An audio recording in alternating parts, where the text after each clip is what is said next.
Good morning guys, in front of me is iPhone 15 Pro Max and let me show you how to apply Kaleidoscope Wallpaper.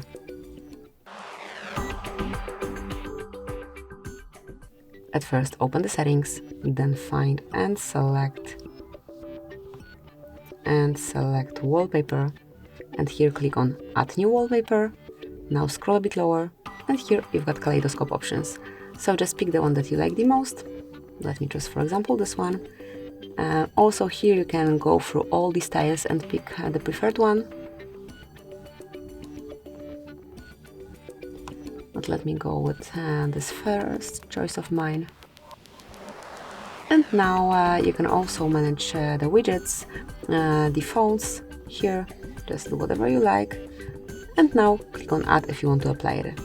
Here you can set it either as a wallpaper pair or you can customize home screen, but as I am for this kaleidoscope for both, I will just click on Set as Wallpaper Pair. And that's it. As you can see from now on, it is covering both home and lock screen of this device.